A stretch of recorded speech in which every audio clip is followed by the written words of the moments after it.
یا رسول اللہ صلی اللہ تعالی علیہ وسلم سالوں بیت گئے ہیں سجدے کرتے ہوئے، حضور سالوں بیت گئے ہیں تسبیح پڑھتے ہوئے، سالوں بیت گئے کہتے ہوئے کہ سبحان اللہ وہ پاک ہے، ہمیں سالوں بیت گئے یہ کہتے ہوئے کہ اللہ اکبر وہی سب سے بڑا ہے، سالوں بیت گئے کہتے ہوئے کہ الحمدللہ ساری تعریفیں اللہ کے لیے، سالوں بیت گئے اس کی تسبیح کرتے، تحلیل کرتے، تکبیر کہتے۔ حضور اب نہ ہمارا اپنے رب سے ملنے کو جی چاہتا ہے، کبھی اے حقیقت منتظر نظر آ نہ لباس مجاز میں، لاکھوں سجدے تڑپ رہے ہیں میری جبین نیاز میں، اور اقبال کہنے لگے کہ تیرے عشق کی انتہا چاہتا ہوں، تو میری سادگی دیکھ کیا چاہتا ہوں، میرا ذرا سا تو دل ہے مگر شوق اتنا، میں وہی لن ترانی سنا چاہتا ہوں۔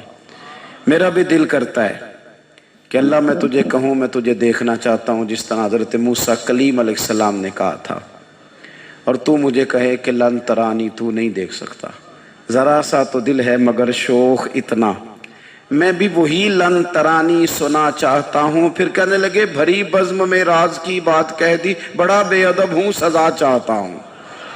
دیکھو سب لوگوں کے بیچ ہی میں نے یہ کہہ دیا۔ میرے عزیز صحابہ نا شوق میں، کتنے سارے لوگ ہیں آپ، کتنی ماشاءاللہ بڑی تعداد میں آپ آئے، ہم بھی کبھی اس شوق میں گئے ہیں کہ ہمارے رب کو دیکھنے کو دل چاہتا ہے، ہمارا جی چاہے وہ کبھی ہمیں ملے، ہم کبھی اس کی زیارت کریں، اس کی بارگاہ کرم میں ہم حاضر ہوں۔ صحابہ نے عرض کیا یا رسول اللہ صلی اللہ تعالی وسلم ہمارا رب کہاں ہے؟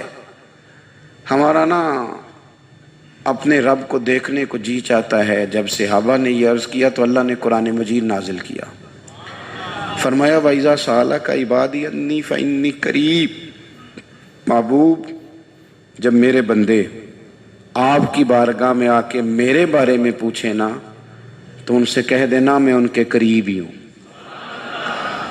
قریب ہی ہوں۔ دلیل کیا ہے؟ آئی اذا دان، یہ جب بھی مجھ سے دعا مانگیں گے میں ان کی دعاؤں کو قبول فرماؤں گا، میں ان کے قریب ہوں، میں ان کے قریب ہوں۔ یہ جب بھی دعا مانگیں گے نا میں قبول کروں گا، میں ان کے قریب ہوں۔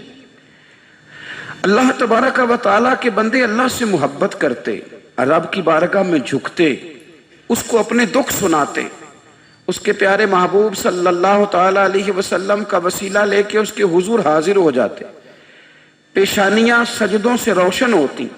ہم نا ہر چیز کے لیے وقت نکالتے ہیں، ہر چیز کے لیے، لیکن عبادت کے لیے وقت نہیں نکالتے۔ ہر شے آباد ہے، ہر شے، ہماری فیس بک بھی آباد ہے، واٹس ایپ بھی آباد ہے، ہمارے ٹویٹر بھی آباد ہیں، ہماری ہر چیز آباد ہے۔ سب سے کم آباد ہمارا مصلی رہ گیا ہے، سب سے کم۔ وہ لوگ اب ڈھونڈنے سے ملتے ہیں جن کی بغل میں مصلی ہوتا تھا۔ میرے بھائی آپ کتنا کو دنیا کے پیچھے بھاگو گے تھکا دے گی، کتنا دولت کے پیچھے بھاگو گے تھکا دے گی۔ آپ جب اپنی زندگی میں جمع تفریق کرو گے نا تو مرتے وقت احساس ہوگا کہ سارا کچھ تو لوگوں کے لیے کیا، اپنے لیے تو کر ہی کچھ نہیں سکے۔ اور ہم عبادت کے معاملے میں بہانے بازی بھی کرتے ہیں، ہم کہتے ہیں اوہو رزق کمانا بھی تو عبادت ہی ہے نا، تو میں حلال روزی کے لیے جا رہا ہوں یہ بھی تو عبادت ہے نا۔ لوگ کہہ دیتے ہیں کہ میں سویرے اٹھ کے مدرسے میں کچھ اسباق دیکھتا ہوں تو یہ بھی تو عبادت ہے، میں بیان کرنے کے لیے مطالعہ کرتا ہوں تو یہ بھی تو عبادت ہے نا، اتنے لمبے سفر کر کے ملک میں دنیا میں گھومتا ہوں تو یہ بھی تو میں عبادت ہی کر رہا ہوں۔ اب اسپیشل نفلوں کے لیے وقت کس طرح نکلے، اسپیشل کر کے تسبیح میں کیسے چلاؤں، میں سارا کچھ ہم بہانے بنا لیتے ہیں نا۔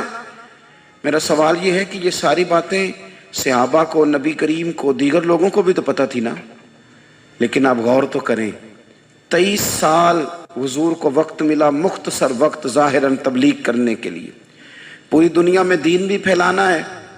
گھر میں 11 ازواج ہے، 4 بیٹیاں ہیں، ان کی اولادیں، سارے کام کاج بھی دیکھنے، لیکن سیدہ طیبہ طاہرہ حضرت عائشہ صدیقہ رضی اللہ تعالیٰ عنہ فرماتی ہیں سارا دن تبلیغ کرتے، ہر غلام کے دکھ سنتے، گھر میں آتے تو اپنے گھر والوں کا خیال کرتے، کام میں ہمارا ہاتھ بٹاتے۔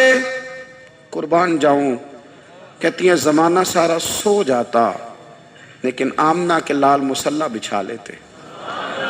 دنیا سو گئی ساری، سب سو گئے، جو خدام تھے، وہ جو غلام تھے، وہ سو گئے۔ صحیح مسلم میں لفظ ملیں گے، سیدہ پاک فرماتی ہیں او میرے نبی کے غلاموں، میں نے یہ رنگ بھی دیکھا ہے کہ حضور نے اتنا کھڑے رہے، اتنا قیام کیا، اتنا قیام کیا کہ مقدس پیروں میں ورم آ گئے، سوج گئے پیر، اتنے بڑے۔ دل پہ ہاتھ رکھ کے نہیں بتا سکتا کہ میرے کبھی نماز میں پیر سوج گئے ہوں، کوئی نہیں بتا سکتا۔ بچوں کی روٹی کماتے تھک گئے بات الگ ہے، ہم سیر کرنے گئے تو تھک گئے بات الگ ہے، لیکن عبادت میں یہ بھی تو مسلم شریف ہے نا، یہ بھی تو دین ہے نا، یہ بھی تو حضور کی سنت ہے، یہ بھی تو وہ چیز ہے جو کریم کی آنکھوں کی ٹھنڈک ہے۔ سیدہ فرماتی ہیں پیروں میں ورم آ گئے، اور ساری رات ہی حضور نے نماز پڑھی اور ایک ہی آیت بار بار دہرائی۔ مسجد نبوی میں بلال حبشی نے فجر کی اذان دے دی اور حضور ابھی مصلی پہ تھے، کریم فارغ ہوئے۔ میں نے عرض کی یا رسول اللہ صلی اللہ علیہ وسلم، آپ کے تو صدقے اللہ اگلے پچھلوں کے گناہ معاف کرے گا، تو آپ اتنی آہوزاری کیوں فرماتے ہیں؟ آپ تو شفیع ہیں، آپ تو انبیاء کے امام ہیں۔ تو حضور نے فرمایا عائشہ تم نے گنوایا ہے نا میرے اللہ کی مجھ پر کتنی رحمت ہے، افلا اکون عبدا شکورا، فرمایا اگر اس نے اتنی نعمتیں دی ہیں تو کیا میں اس کا شکر گزار بندہ نہ بنوں؟ میں شکر گزار بندہ نہ بنوں اس کا؟ پھر اگر اتنی نعمتیں اس نے دی ہیں، مجھے اتنا نوازا ہے، تو پھر میں اس کے سامنے سجدے نہ کروں؟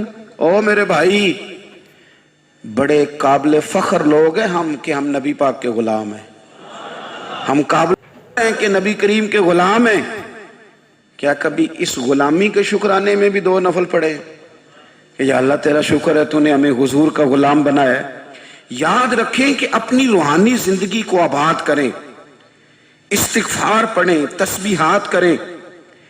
حضرت عبداللہ ابن عمر رضی اللہ تعالیٰ عنہ حضرت عمر کے صاحبزادے، مکہ مکرمہ میں ان کی قبر ہے۔ میں نے جب انہیں پڑھا تو مجھے ان سے بڑا پیار ہو گیا، لیکن آپ کو پتہ ہے وہاں جا کے کسی شخص کا مزار تلاش کرنا یا پوچھنا ایک مشکل کام ہوتا ہے۔ تو ایک دفعہ میں مکہ شریف میں حاضر تھا، تو ایک گاڑی والا ڈرائیور مجھے کہنے لگا کہ مولانا میں آپ کو جانتا ہوں، مجھے آپ سے محبت ہے، ایک بات بتاؤں آپ کو؟ میں نے کہا بتاؤ۔ کہنے لگے حضرت عبداللہ ابن عمر کی قبر دیکھنی ہے۔ میں نے کہا یہ تو نہیں کہہ رہا، یہ کسی نے بندوبست کرایا ہے، یہ اللہ نے تیرے دل میں بات ڈالی ہے، یہ ہو گیا تو لے چل مجھے۔ حضرت عبداللہ ابن عمر کو نبی پاک نے فرمایا تھا راجل صالح، یہ نیک بندہ ہے، یہ متقی آدمی۔ حضرت عبداللہ ابن عمر رضی اللہ تعالیٰ عنہ سیدنا فاروق اعظم رضی اللہ تعالیٰ عنہ کے صاحبزادے ہیں، اور ان کی ہمشیرہ سیدہ حفصہ رضی اللہ تعالیٰ عنہ حضور کی زوجہ محترمہ۔ ایک دن اپنی ہمشیرہ سے کہنے لگے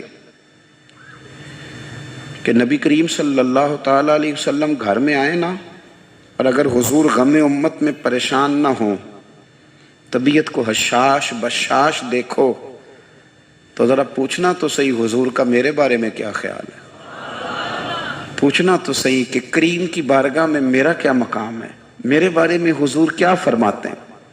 اب بہن کو کام بتائے، اور بتائے بھی بھائی، اور پھر بہن وہ کام نہ کرے، یہ تاریخ میں ہوتا نہیں۔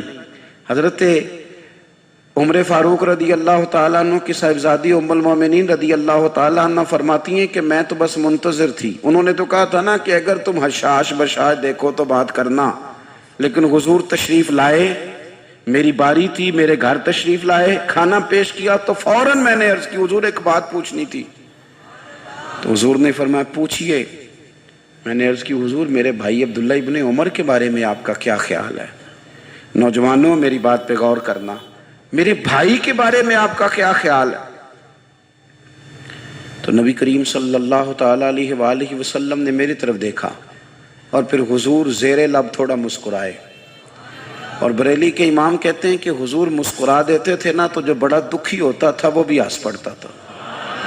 اب سوال پیدا ہوتا تھا کہ پھر تو اس مسکراہٹ کے لیے انتظار کرنا پڑتا ہوگا کئی کئی مہینے کہ حضور مسکرائیں تو رونے والے ہنسیں، تو اعلیٰ حضرت فرماتے نہیں، انتظار نہیں کرنا پڑتا، یہ مسکراتے رہنا تو حضور کی عادت ہے۔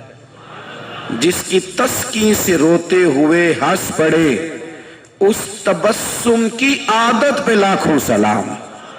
یعنی یہ تو عادت ہے حضور کی مسکراتے رہنا، اس کے لیے انتظار نہیں کرنا پڑتا۔ بھائیو آپ خیال رکھیں گے، غور کریں گے، حضرت عبداللہ ابن عمر رضی اللہ تعالیٰ عنہ کے بارے میں پوچھا تو سیدہ فرماتی ہیں کہ نبی کریم صلی اللہ تعالیٰ علیہ وسلم نہ زیر لب مسکرائے اور فرمایا حفصہ تیرا بھائی ہے تو اچھا، لیکن میں نے سنا ہے کہ عشاء کی نماز پڑھتا ہے تو فجر تک سویا ہی رہتا ہے۔ او نوجوانوں، 10 بجے تک سونے کی بات نہیں ہوئی، 9 بجے تک سونے کی بات نہیں ہوئی، 11 بجے اٹھنے کی بات نہیں۔ حضور فرمانے لگے میں نے سنا ہے کہ عشاء کی نماز پڑھ کے سو جاتا ہے اور فجر تک سویا ہی رہتا ہے، اسے چاہیے کہ تہجد کے وقت اٹھا کرے، اللہ کی بارگاہ میں حاضر ہوا کرے، آہوزاری کرے، سجدے کرے، عبادت کرے، اٹھتا ہے اور فجر میں جا کے اٹھتا ہے۔ حضرت جناب حفصہ رضی اللہ تعالیٰ عنہ کہتی ہے میں نے جناب عبداللہ ابن عمر کو پیغام دیا اور میں نے کہا میرے جوان بھائی سن، نبی پاک نے فرمایا ہے تو اچھا پر تہجد میں نہیں اٹھتا، نفل نہیں پڑھتا۔ او میری ملت کے جوانوں، مزہ نہیں آ جاتا جب ساری دنیا سوئی ہو، ساری دنیا، اور بستر بھی گرم ہو اور نیند بھی پورا غلبہ کر رہی ہو، اور اچانک گھنٹی بجے دماغ میں، آنکھ کھلے، گھڑی پہ نظر پڑے، 3:30 4 بجے کا پیغام گھڑی بتائے، اور کوئی چڑھتی جوانی والا اٹھ کے وضو کرے، اور جب وہ مصلی کھول کے بچھائے تو مدینے والے محبوب کہتے ہیں کہ ہر نماز پہ رب ثواب دیتا ہے، اور جو اٹھ کے تہجد کی نماز پڑھے اسے دیکھ کے تو رب مسکراتا ہے، جو اس کی شان کے لائق ہے، جو اس کی شان کے لائق، وہ مسکراتا ہے، خوش ہوتا ہے کہ میرا بندہ تہجد میں اٹھ گیا، وہ مسکراتا ہے۔ کاش ہماری صبحیں کبھی اپنے مالک کے نام ہو جائیں، کاش کے صبحیں۔ حضرت ابو الحسن رحمۃ اللہ تعالیٰ علیہ حضرت معاذ ابن جبل رضی اللہ تعالیٰ عنہ کے پاس بیٹھا کرتے تھے، فرماتے ہیں ان سے جو پیار بڑھا تو پھر میرا مصلی سے بھی بڑھ گیا۔ تابعی ہیں، فرماتے ہیں صحابی رسول سے محبت ہوئی تو ذکر سے بھی ہو گئی، پھر درود شریف سے بھی ہو گئی، محبت ان سے بڑھی تو پھر اللہ نے مسجد کا پیار بھی بڑھا دیا۔ آپ فرماتے ہیں کہ میری ہر وقت طبیعت چاہتی تھی کہ بس اللہ اللہ کروں، بس اللہ اللہ کروں، بس نہ میں ذرا تھوڑی جان چھڑاؤں لوگوں سے، کو 10 منٹ ملے تو میں کو 4 نفل پڑھ لوں، میں تھوڑا سا نہ بچوں لوگوں سے، اور مجھے تسبیح ملے تو میں نہ کو 400-500 دفعہ استغفار پڑھوں، سبحان اللہ، الحمدللہ، اللہ اکبر، لا حول ولا قوت الا باللہ، میں نہ تسبیحات پڑھوں۔ فرماتے ہیں کہ بچے تھے گھر میں 6-7، غربت تھی، کام ملتا کوئی نہیں تھا، اور میں کام چور نہیں تھا، کام ڈھونڈتا تھا، پر اللہ کی قدرت کے کام نہیں ملتا تھا۔ فرماتے ہیں کہ میں نے ایک دن اپنی اہلیہ سے کہا کہ آج میں پھر جاتا ہوں کام ڈھونڈنے، تو میری بیوی بڑی فرما بردار تھی، پر اس دن نہ غربت کے ہاتھوں تنگ آ کے کہنے لگی آج نانا کوئی تو چیز لے کے آیا، تو مجھ سے بچوں کی بھوک نہیں دیکھی جاتی، یہ سب روگاں دا روگ محمد جس دا نام غریبی، کنڈ بلا کے لنگ جاندے نہیں دوست یار قریبی، آج نہ کچھ لے کے آیا تو میں بچے لے کے میکے چلی جاؤں گی۔ شیخ فرماتے ہیں کہ میں بڑا پریشان گھر سے نکلا، پر میں نے صبح سے لے کے زور تک کام ڈھونڈا، کام ملا کوئی نہیں، تو میرے دل میں خیال آیا چلو کام نہیں ملتا تو اللہ اللہ تو کرے نا، چلو بندوں کی مزدوری نہیں ملتی تو رب کریم کی عبادت ہی کرتے ہیں۔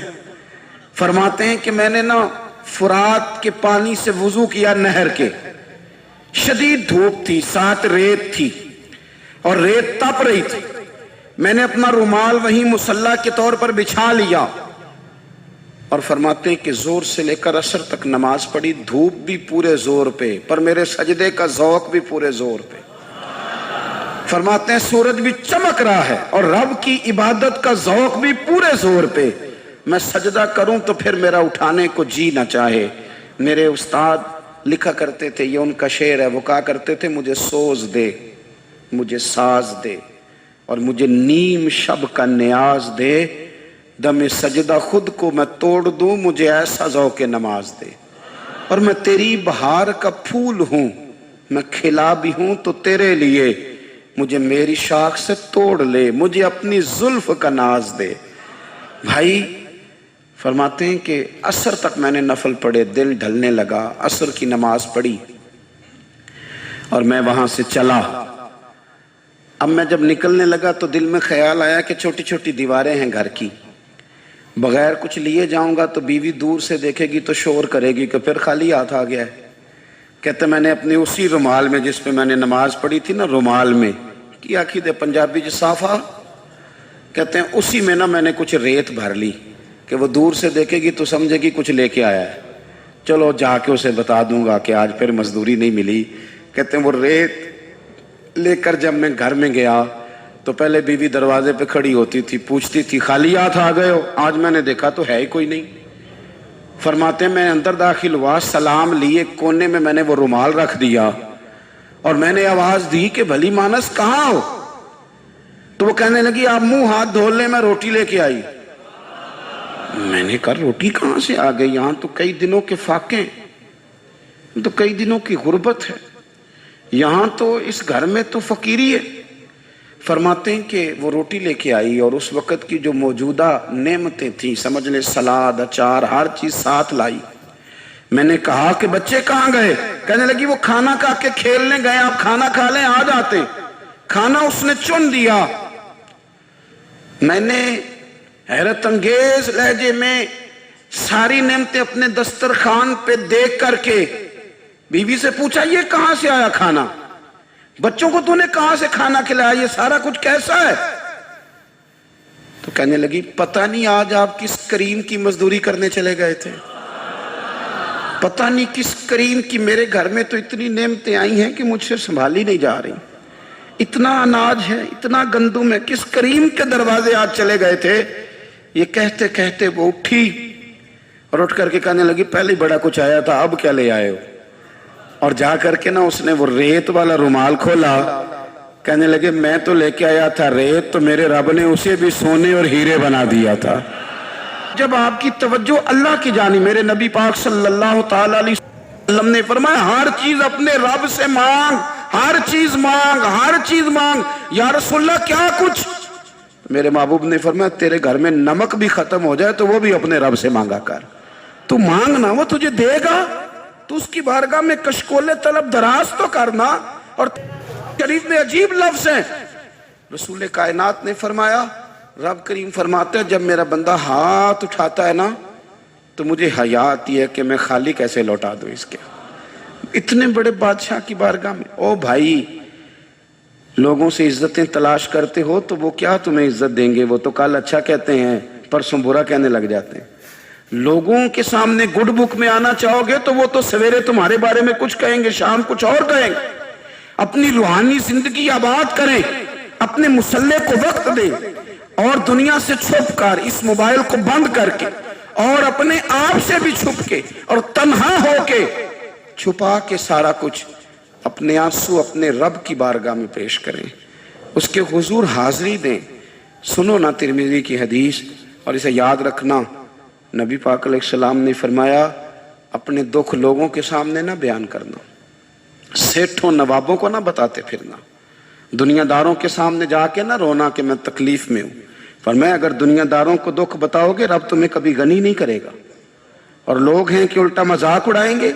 آپ کی جس سے بڑی پکی یاری ہے نا، پکی، وہ تب تک پکی ہے جب تک آپ نے 50,000 مانگا نہیں، اور جس وقت آپ نے کہہ دیا کہ میں مجبور ہوں میری مدد کر تو پھر ختم ہو گئی دوستی۔ لوگوں کی تعلقات آپ کے ساتھ تب تک ہیں جب تک آپ ان سے کوئی ضرورت وابستہ نہیں کرتے۔ کریم محبوب فرمانے لگے بندوں کے سامنے دکھ نہ بیان کرنا، اللہ تجھے کبھی غنی نہیں کرے گا، تو اپنے دکھ اپنے رب کو بتا، تو دعائیں مانگ، تو اس کی بارگاہ میں حاضر ہو، تو اس کے حضور عرض کر۔ فرمایا اپنے دکھ اپنے رب کو بتا، وہ جلدی کرے یا دیر سے کرے تجھے ساری دنیا سے بے نیاز کر دے گا، تجھے کسی کا محتاج نہیں رہنے دے گا۔ اپنے مسلح کو، اپنی دعاؤں کو. ایک بزرگ فرماتے ہیں میں نے دعا مانگنے کا طریقہ اپنی بیوی سے سیکھا. دعا مانگنے کا طریقہ اپنی، سیکھنے والے تو اپنے بچوں سے بھی سیکھ لیتے ہیں، سیکھنے والے تو ہر ایک سے سیکھتے ہیں. وہ کہتے ہیں میں نے دعا مانگنے کا سلیقہ اپنی بیوی سے سیکھا ہے. حضرت وہ کس طرح؟ فرمانے لگے میری بیوی نے نا مجھے کوئی کام بتایا، کچھ پیسوں کی ضرورت کے لیے کہا، تو میں نے اسے کہا کہ بھئی ابھی میرے پاس نہیں ہے، کچھ دنوں میں آتے ہیں تو میں دے دوں گا.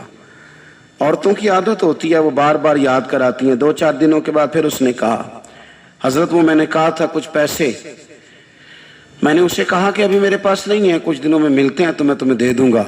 اس نے کچھ دنوں کے بعد پھر کہا حضور وہ میں نے کچھ پیسے کہے تھے. فرماتے میں نے ڈانٹ دیا، میں نے کہا کہ کیا تو روز مجھے شرمندہ کرتی ہے، کہا نا میرے پاس نہیں ہے، ہوں گے تو دے دوں گا، تو روز یاد کراتی ہے. فرماتے ہیں اس نے پہلے تو میری ڈانٹ کو سہا، پھر میرے سخت جملوں نے اس کی آنکھوں میں آنسو پیدا کر دیے، پھر اس نے اپنے آنچل میں اپنے اس دکھ کو سمیٹا، اور پھر اس نے ایک جملہ کہا تو میں رو پڑا اور مجھے اپنے رب سے مانگنے کا طریقہ آ گیا. مجھے کہنے لگی حضرت جی آپ نے ڈانٹ دیا میں نے سہ لیا، پر آپ ہی میرے شوہر ہیں، بتائیں نا آپ سے نہ کہوں تو میں کس سے جا کے کہوں. فرماتے ہیں میں رو پڑا اور میں کھل کے رویا اور میں تڑپ کے رویا اور پھر میری سسکیاں بند گئیں. تو مجھے کہنے لگی آپ کو کیا ہوا؟ میں نے کہا مجھے بھی دعا مانگنی آ گئی ہے. جب میں اسے کہوں گا نا اللہ تو ہی میرا رب ہے، میں تجھ سے نہ کہوں تو میں کس سے جا کے کہوں؟ میں کیوں کسی بندے سے سوال کروں؟ میں کیوں کسی دنیا دار سے کہوں؟ میں تیرے بندوں کا، نیک بندوں کا وسیلہ لے کے، تیرے محبوب کی غلامی لے کے تیری بارگاہ میں آیا، تجھ سے نہ مانگوں تو کس سے مانگوں؟ سمجھ آ گئی ہے جب میں اس رنگ میں مانگوں گا تو پھر رب میرے اوپر بڑا ہی فضل فرمائے گا، وہ میرے اوپر بڑی رحمت کرے گا، وہ میرے لیے آسانیاں کرے. عزیز دوستو ہم اس طرح کرنے لگ گئے ہیں کہ ہم نے نا اپنے تعلقات پر اعتماد کرنا شروع کر دیا ہے. میرے تعلقات بہت ہیں. ہم نے اپنی دولت پر اعتماد کرنا شروع کر دیا ہے، میرے پاس دولت بہت ہے. ہم نے اپنے علم پر، اپنی شہرت پر اعتماد کرنا شروع کر دیا ہے کہ میرے پاس فلاں چیز بہت ہے. یاد رکھنا جب بے نیاز اپنی صفت بے نیازی دکھاتا ہے تو بڑی بڑی دولتوں والے مجبور نظر آتے ہیں. بھائیو جب انسان کا رشتہ اپنے مالک کے ساتھ ہوتا ہے پھر تو غم بھی کچھ نہیں کہتے، پریشانیاں بھی کچھ نہیں کہتی، پھر تو زندگی صبر والی، پھر تو زندگی توکل والی، پھر تو زندگی بھروسے والی. پھر انسان اپنے آپ کو رسوا نہیں کرتا، دنیا داروں سے امیدیں اس کی ختم ہو جاتی، امیدیں اللہ رسول سے لگا لیتا ہے، مضبوط ہو جاتا ہے، مضبوط، طاقتور ہو جاتا ہے، خوددار ہو جاتا ہے، باوقار باعزت ہو جاتا ہے. حضرت بہلول دانا رحمت اللہ علیہ بیٹھے تھے تو ہارون رشید حج کر کے آ رہا تھا، تو رستے میں حضرت شیخ سے ملاقات ہو گئی تو السلام علیکم کے بعد کہنے لگا حضور کوئی حکم ہو تو بتائیے گا. تو حضرت بہلول دانا فرمانے لگے تیرا رب کون ہے؟ اس نے کہا اللہ. تو فرمایا میرا کون ہے؟ کہا اللہ. فرمانے لگے تو بڑا ہی بیوقوف ہے، کیا تو یہ سمجھتا ہے کہ رب ہارون رشید کو تو دے گا اور بہلول دانا کو بھول جائے گا؟ تیرا بھی وہی رب ہے، میرا بھی وہی رب ہے. اس نے اگر تجھے دے کے آزمایا ہے تو ہو سکتا ہے مجھے نہ دے کے آزما رہا ہو. جب اس کی حکمت کے تقاضے ہوں گے تو عطا کرے گا اور دے گا. تو جا اپنا کام کر. بھائی اپنی روحانی زندگی، اپنی عبادات، اپنے وظائف، اپنے روزمرہ کی معاملات، اپنی دعائیں، اپنا استغفار. دیکھو کوئی مشکل کام تو نہیں 2 رکوع ہیں سورہ واقعہ کہ اگر رات کو پڑھ لی جائے تو. میں کس طرح یہ بات بیان کروں کہ تعویذ بانٹنا آسان ہے اور وظیفہ بتانا مشکل ہے.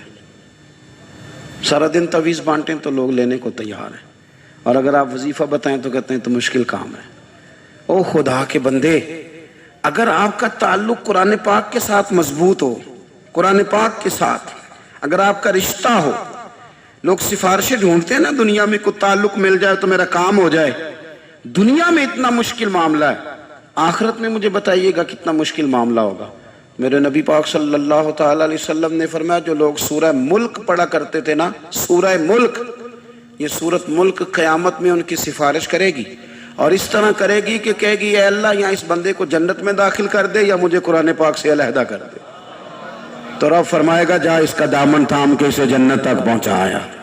آپ بات کو سمجھیں, جب آپ کے تعلقات اپنے معاملات کے ساتھ مضبوط ہوں گے, یہ نبی کریم نے وعدہ کیا ہے کہ تو سورت واقعہ پڑھ تیرے گھر میں فاقہ نہیں آئے گا. حضرت عبداللہ ابن مسعود رضی اللہ تعالیٰ عنہ بیمار تھے تو حضرت عثمان غنی رضی اللہ تعالیٰ عنہ تیمارداری کے لیے تشریف لے گئے اور جا کر کے کہا کہ آپ بڑے بیمار ہیں, آپ کی بیٹیاں زیادہ ہیں, میں چاہتا ہوں کہ خزانے میں سے کچھ مدد کروں. تو سیدنا عبداللہ ابن مسعود رضی اللہ تعالیٰ عنہ اٹھ کے بیٹھ گئے اور کہنے لگے امیر المومنین, اللہ آپ کو میری طرف سے میری بیٹیوں کی طرف سے بہتر صلہ دے. میری بیٹیوں کو کسی خزانے کی ضرورت نہیں, میں نے انہیں خزانہ دے دیا ہے. کہا جناب آپ نے کون سا خزانہ دیا ہے, میں آپ کے مالی معاملات کو جانتا ہوں. تو فرمانے لگے امیر المومنین, میرے نبی کریم نے فرمایا ہے جو سورت واقعہ پڑھے اسے کبھی فاقہ نہیں آتا. میں نے بیٹیوں کو یاد کرا دی ہے, یہ خزانہ میں نے انہیں دے دیا ہے. وہ سارے والدین سنیں جو بیٹیوں کے لیے پریشان رہتے ہیں. حضرت عبداللہ ابن مسعود نصیحت کر رہے ہیں, فرمانے لگے میں نے سورت واقعہ یاد بھی کرا دی ہے, پڑھنے کی عادت بھی ڈال دی ہے. حضور نے فرمایا ہے جو سورت واقعہ پڑھے اسے فاقہ نہیں آتا. کہنے لگے چاند تو اپنی جگہ چھوڑ سکتا ہے, سورج گر سکتا ہے, تارے ٹوٹ سکتے ہیں, پر مدینے والے رسول کی بات غلط نہیں ہو سکتی. حضور نے فرمایا فاقہ نہیں آئے گا تو انشاءاللہ کبھی بھی نہیں آئے گا. کرنے کا کام یہ ہے کہ ہم اپنے معاملات, اپنی عبادات, اپنی دعائیں کبھی 10 منٹ عادت ہو جائے نا دعا مانگنے کی علیحدہ سے رات کو. حضور نے فرمایا جو فرض نماز کے بعد دعا مانگے اللہ اس کی قبول کر لیتا ہے. نبی پاک صلی اللہ تعالیٰ علیہ وسلم نے فرمایا اللہ مسافر کی دعا قبول فرماتا ہے.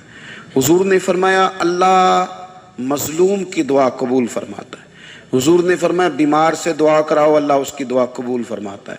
میرے نبی پاک نے فرمایا ماں باپ جب بھی اولاد کے لیے ہاتھ اٹھائیں, ویسے تے بلے شاہ تو آسمانی اڑ دیا ہی پھڑ دیں, جڑا گھر بیٹھا انہوں بڑھیا ہی نہیں. حضور فرمانے لگے ماں باپ جب بھی اولاد کے لیے دعا فرمائیں اللہ ان کی دعا کو قبول کرتا ہے.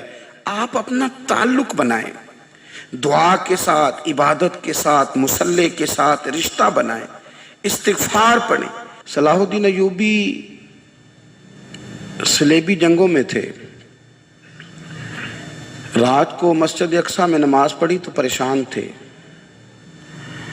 ایک بزرگ سے ملاقات ہوئی تو وہ کہنے لگے کہ آپ بڑے پریشان ہیں. کہنے لگے حضور پریشان اس لیے ہوں کہ پہلے ہی مسلمان کمزور ہے, اب میں نے سنا ہے دشمن کا ایک بحری بیڑا وہ جنگی سامان سے بھرا ہوا آ رہا ہے, تو اب ان کے پاس اور تلواریں اور نیزے آ جائیں گے, مسلمانوں کے پاس پہلے ہی وسائل کی کمی ہے, پریشان ہو کس طرح کر کے مقابلہ کریں گے.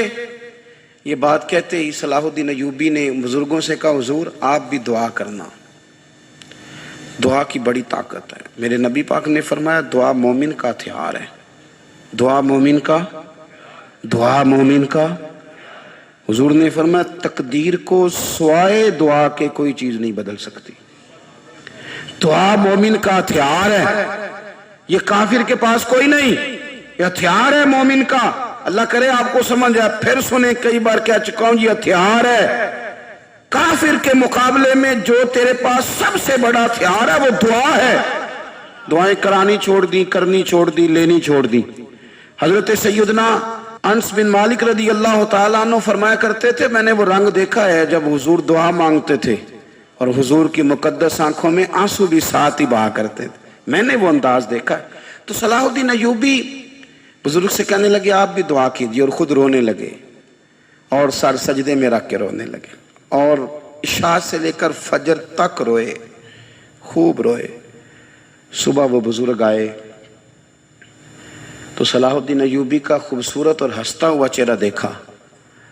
کہنے لگے آپ بڑے خوش ہیں, رات تو میں نے بڑے روتے ہوئے دیکھا تھا. تو کہنے لگے حضور وہ جو بحری بیڑا آ رہا تھا نا وہ پانی میں ڈوب گیا ہے, اب وہ نہیں آ رہا, ابھی خبر آئی ہے تو میں بڑا خوش ہوں. بزرگ کہنے لگے اٹھ سینے سے لگ اور سن ایک بات, وہ بحری بیڑا پانی میں نہیں ڈوبا, وہ تیرے آنسوؤں میں ڈوب گیا ہے. وہ جو تو رات رویا ہے نا رب کریم کی بارگاہ میں تو وہ ڈوب گیا ہے. بھائی اپنا مسلح کا، عبادت کا، وظائف کا، اللہ اللہ کا سلسلہ اس کو مضبوط کریں، اپنی دعاؤں کے تعلق کو مضبوط کریں۔ دعائیں بڑے انقلاب برپا کر دیتی ہیں۔ ہم تھوڑے تھوڑے نا جب سے خشک ہوئے ہیں نا، خشک، اور میری تو جماعت ہی صوفیاء کی جماعت تھی، ہم تو داتا علی اجمیری کی جماعت سے، ہم تو خواجہ اجمیری کی جماعت سے، ہم تو شیخ احمد فاروق سرہندی کی جماعت سے، ہم تو صوفیاء کی جماعت۔ ہماری جماعت نے بھی وہ تعلق جو ہمارے بزرگوں نے بنایا تھا۔ بزرگ اللہ کے قریب کیسے جاتا ہے؟ ہمارے یہاں نا بہت سارے لوگ کہتے ہیں جی نظر ہو گئی تو کام ہو گیا۔ بھائی جو بخاری مسلم میں طریقہ ہے نا اللہ کا قرب پانے کا، وہ تو نفل ہے۔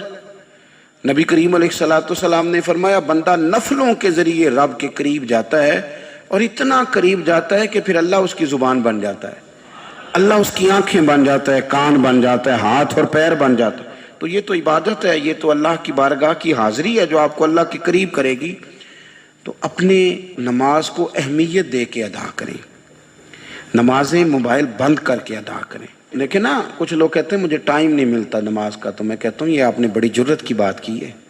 مجھے کو میرا پیر بھائی کہہ دینا میرے پاس ٹائم نہیں آپ کو ملنے کا، تو میں کہتا ہوں آج کے بعد آنا ہی نہ۔ میں تو کیا سمجھتا ہے، تو بہت بڑا آدمی ہے، تیرے پاس ٹائم نہیں ہے اور ہمیں ملنے کا ٹائم، موج کر۔ تو آپ نے اللہ رسول کو کہہ دیا ٹائم نہیں۔ اور عجیب فلسفہ ہے نا، کہا جائے نماز پڑھنے آؤ تو کہتے ہیں کپڑے ٹھیک نہیں، اور کہا جائے کہ آؤ ذرا دعوت پہ چلیں تو کہتے ہیں 1 منٹ ٹھہر میں کپڑے بدل کے آیا۔ نماز کے لیے کہا تو کہتے ہیں ٹھیک نہیں، دعوت کے لیے کہا تو کہتے ہیں میں ذرا تیاری کر لوں، یوں جانا مناسب نہیں۔ یہ معاملہ ٹھیک نہیں۔ رب تو فرماتا ہے کہ جب تو مسجد میں آ تو زینت اختیار کر کے آ، خوب ذوق سے دعا مانگیں، خوب شوق سے نماز پڑھیں، خوب استغفار کا مزاج بنائیں۔ آپ لوگوں کے بیچ رہ کے سوکھ حاصل کرنا چاہتے ہیں، لیکن آپ کو پتہ ہے کئی مہینے غار حرا میں رہنا بھی مدینے والے محبوب کا طریقہ ہے۔ ہر سال اعتکاف بیٹھنا الگ سے، یہ بھی حضور کا طریقہ ہے۔ مسجد نبوی کے اندر دروازہ کھلتا تھا نبی کریم کا، پر گھر کے اندر نفل پڑھے نبی پاک، اور حضور فرماتے ہیں کچھ نفل نماز گھر میں بھی پڑھا کرو، گھر کو قبرستان نہ بناؤ۔ ہمارا گھر اللہ کے ذکر سے آباد ہوگا۔ اگر ہم نماز پڑھیں گے نا، میں جب سنت پڑھنے کے لیے گھر میں کھڑا ہوتا ہوں تو میرا جو 2.5-3 سال کا بیٹا ہے نا، وہ بھی میرے ساتھ نماز پڑھنی شروع کر دے۔ اسے پتہ کوئی نہیں نماز کیا ہوتی ہے، لیکن وہ بھی نا سجدہ نہ بھی کرنا ہے تو ساتھ لیٹ ضرور جاتا ہے۔ پتہ چلا بچے لیکچر دینے سے نماز نہیں پڑھتے، نماز شروع کر دیں تو بچے بھی شروع کر دیتے ہیں۔ ہم جب پریشان ہوتے ہیں تو لیکچر دیتے ہیں، تو لیکچر تو باہر شاید چل جائے، گھر میں کیسے چلے گا؟ گھر میں تو عمل چلے گا۔ تو میرے عزیز، آج کے اس روحانی اجتماع میں ہمارے دوستوں نے جو محنت کی، ہم نے بار بار اپنی نیت سے پوچھا خدا ہمیں معاف کرے اگر کوئی ذاتی شہرت ہے، کوئی ہمارے ذاتی مفادات ہیں، رب ہمیں ہدایت دے۔ ہماری یہ خواہش تھی کہ روحانی اجتماع ہمیں تھوڑا سا اللہ اور اس کے رسول کے جانب مائل کرے، کچھ ہمارا رشتہ مصلی کے ساتھ مضبوط کرے۔